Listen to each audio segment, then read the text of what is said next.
नमस्कार, capital TV के खास प्रोग्राम खबरों की खबर में आपका स्वागत है। ये खबर पाकिस्तान से है।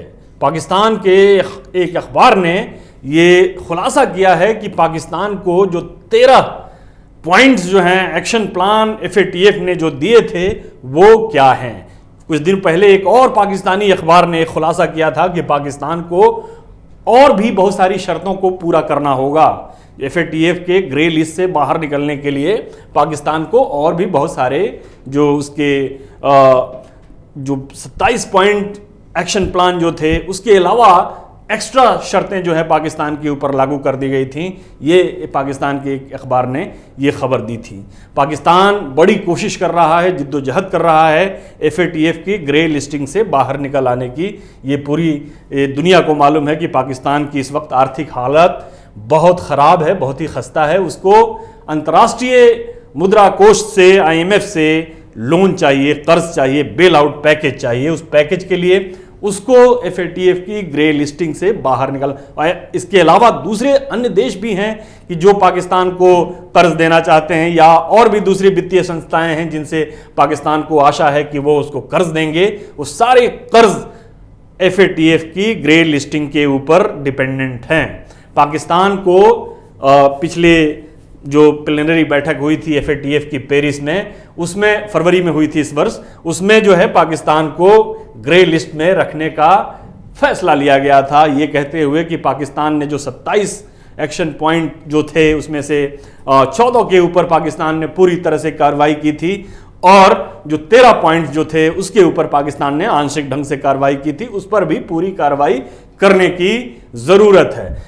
FATF ने पाकिस्तान को ये साफ कर दिया था कि अगर जो मई में होने वाली जो प्लेनरी बैठक है उसमें अगर पाकिस्तान ने अपने इन जो बाकी बचे 13 पॉइंट्स जो हैं 27 में से, उसमें अगर उस पर कार्रवाई नहीं की, उसको पूरी तरह से उस पर कंप्लायंस नहीं किया, तो पाकिस्तान को ग्रे लिस्ट में ही रहना पड़ेगा या फिर उसकी ब्लैक लिस्टिंग भी हो सकती है। अगर पाकिस्तान की ब्लैक लिस्टिंग हो जाती है तो पाकिस्तान के लिए बहुत ही घातक साबित हो सकता है, क्योंकि पाकिस्तान की आर्थिक स्थिति ऐसी इस वक्त नहीं है कि पाकिस्तान अपने आप को कुछ दिनों तक संभाले रख सकता है।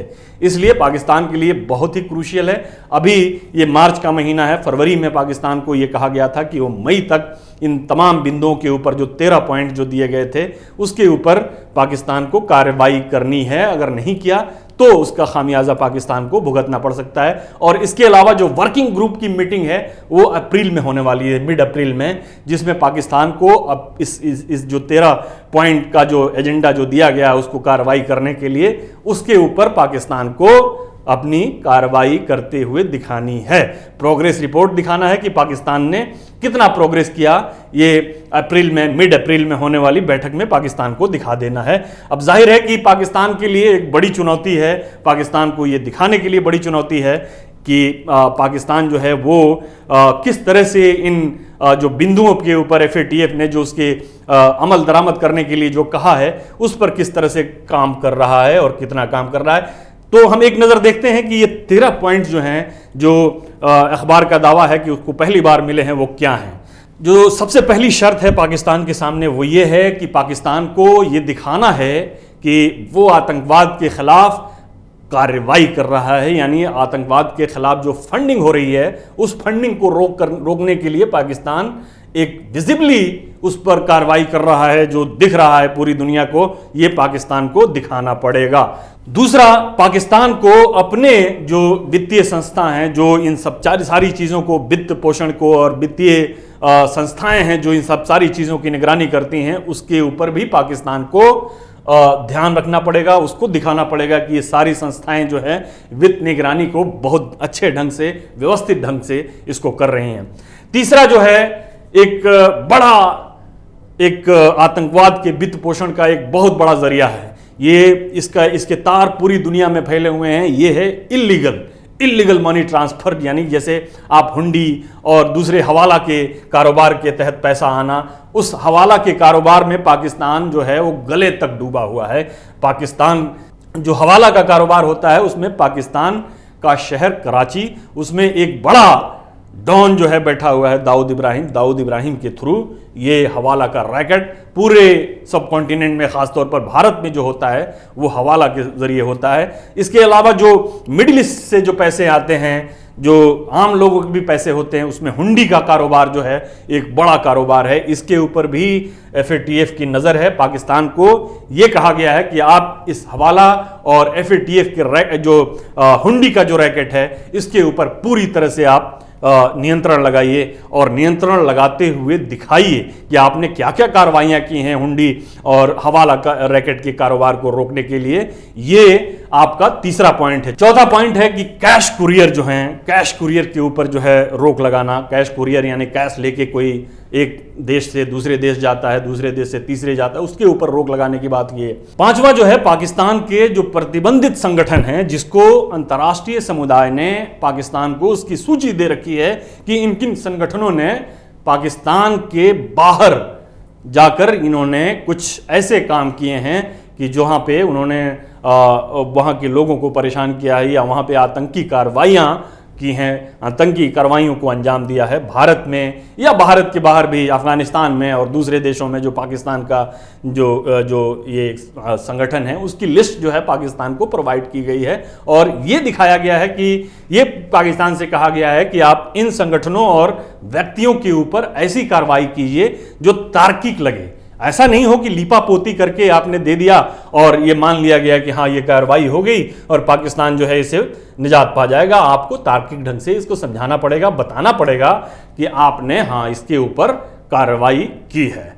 छठा जो है वो पाकिस्तान को सिर्फ अपने यहाँ ही नहीं, जो पाकिस्तानी धरती के ऊपर कुछ ऐसे संगठन हैं या ऐसे व्यक्ति हैं कि जो दूसरे देशों में आतंक फैला रहे हैं या ऐसी मनी लॉन्ड्रिंग की कार्रवाई कर रहे हैं कि जिससे अंतर्राष्ट्रीय समुदाय भी या अंतर्राष्ट्रीय स्तर पर कोई उसका नुकसान हो रहा है, तो पाकिस्तान को अंतर्राष्ट्रीय कम्युनिटी के साथ इस मामले में सहयोग करना पड़ेगा। यानी अगर भारत में कोई आतंकी संगठन जो है पाकिस्तान की धरती से आकर भारत में कोई आतंकी कार्रवाई करता है तो पाकिस्तान को भारत के साथ सहयोग करना पड़ेगा। ये FATF ने एक जो है FATF की तरफ से एक शर्त जो रखी गई है वो ये। सातवां ये है कि फाइनेंशियल मॉनिटरिंग की यूनिट जो है पाकिस्तान के अंदर, उनको जो टेरर फंडिंग की जांच करने वाली जो संस्थाएं हैं उनके साथ एक समन्वय बैठाना पड़ेगा और समन्वय बैठाते हुए उसे दिखाना पड़ेगा।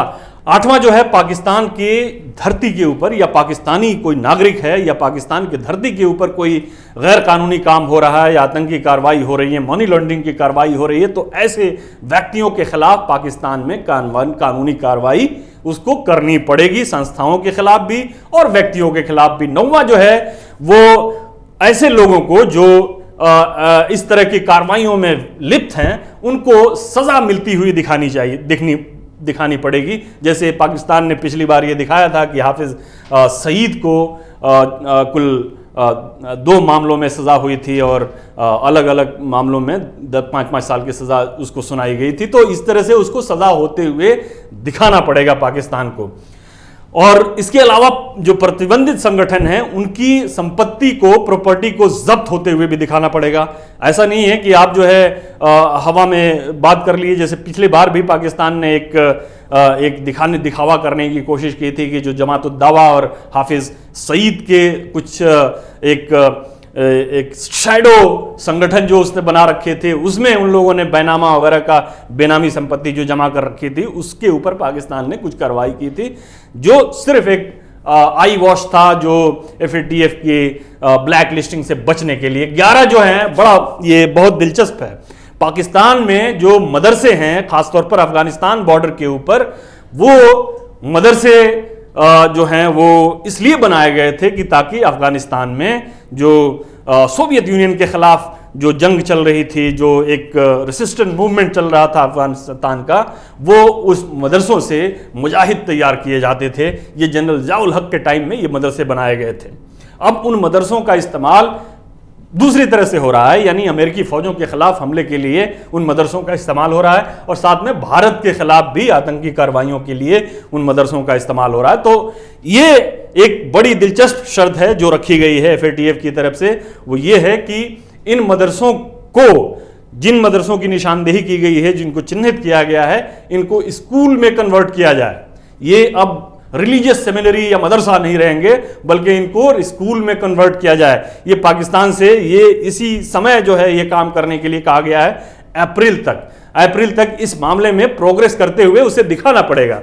12 और 13 जो है वो टेरर फंडिंग और जो मनी लॉन्ड्रिंग का जो सिस्टम है उसी के ऊपर ये दोनों पॉइंट्स हैं कि उनके ऊपर जो है आपको प्रतिबंध लगाना पड़ेगा और ये दिखाना पड़ेगा कि आप कार्रवाई कर रहे हैं।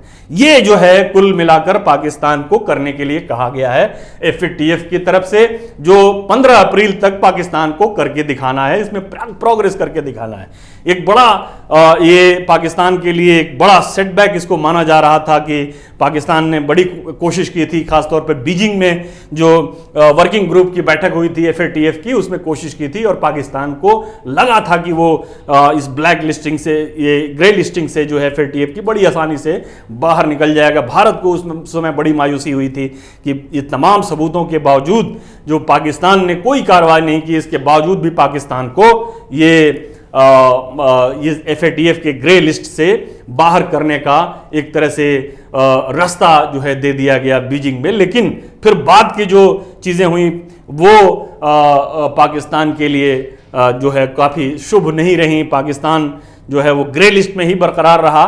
हालांकि तालिबान को लेकर अमेरिका को उसने काफ़ी प्रभावित करने की कोशिश की थी। तालिबान के साथ जो उनका समझौता था उसको लेकर पाकिस्तान ने अमेरिका से एक तरह से ब्लैकमेलिंग करने की कोशिश की थी, लेकिन वो ब्लैकमेलिंग भी कुछ हद तक कामयाब इस तरह हुई कि पाकिस्तान ब्लैक लिस्ट नहीं हुआ, सिर्फ ग्रे लिस्ट में वो बना रहा। लेकिन अभी जो है जो अफगानिस्तान में जिस तरह की चीज़ें चल रही हैं, जैसे अफगानिस्तान सरकार ने जो तालिबान के साथ जो समझौता हुआ था अमेरिका का कि कैदियों के स्वैप का, कैदियों के आदान प्रदान का, उसमें अफगान सरकार ने जो है एक तरह से यू टर्न कह लीजिए उसको ले लिया है और जो चीज़ें जो हो रही हैं वो पाकिस्तान के मन मुवाफिक नहीं हो रही हैं। तो पाकिस्तान के लिए अभी आने वाले दिन जो हैं काफ़ी चिंता वाले हैं। अभी जो है एक मौका मिला था अंतर्राष्ट्रीय स्तर पे भारत के साथ पाकिस्तान को एक बैक चैनल के थ्रू ही सही डायरेक्ट 1-to-1 बात करने का, जो भारत के साथ वो प्रधानमंत्रियों के बीच,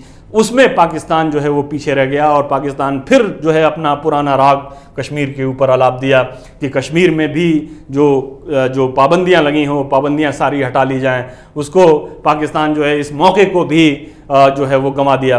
तो इस तरह से पाकिस्तान का जो और भी जो चीज़ें हैं कि जो FATF के थ्रू जो आई हैं, उसमें एक बड़ी पाकिस्तान के लिए एक चिंता का विषय ये है कि जो पाकिस्तान से बाहर जाएगा उसकी सभी लिस्ट जो है पाकिस्तान को रखनी पड़ेगी। उसकी लिस्ट ये रखनी पड़ेगी कि जो पाकिस्तान से निकल रहा है उसके पास कितना कैश है, किस देश में जा रहा है, कितना उसके पास बैंक अकाउंट है, वो जिस देश में जा रहा है उस देश में कितने पैसे खर्च कर रहा है। ये सारी लिस्टिंग जो है पाकिस्तान को करनी होगी और FATF को अपनी रिपोर्ट में उसको देनी होगी।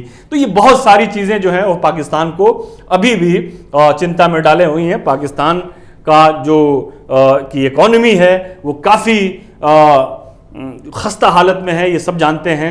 अगर पाकिस्तान जो FATF की ग्रे लिस्ट से नहीं निकलता है तो उसके लिए आने वाले दिन जो हैं बड़े ख़तरनाक हो सकते हैं, क्योंकि IMF का लोन जो है या एशियन डेवलपमेंट बैंक का लोन है या सऊदी अरब या दूसरे देशों की सहायता जो है वो पाकिस्तान को जब ही मिलेगी, पाकिस्तान में कैपिटल फ्लो का रास्ता जो है वो आसान होगा। और कैपिटल फ्लो का रास्ता जब ही आसान होगा जब FATF उसको ग्रे लिस्ट से बाहर करेगी। और ये जो है ये आने वाला जो अप्रैल है, ये महीना पाकिस्तान के लिए बहुत ही क्रूशियल है। पाकिस्तान को इसमें अगर वो फेल होता है तो हो सकता है कि फिर एक बार टर्की और मलेशिया उसको और चीन ग्रे लिस्ट ब्लैक लिस्टिंग से बचा लें, लेकिन पाकिस्तान की मुसीबतें जो हैं वो कम नहीं होंगी। फिलहाल के लिए इतना ही, इजाज़त दीजिए, नमस्कार।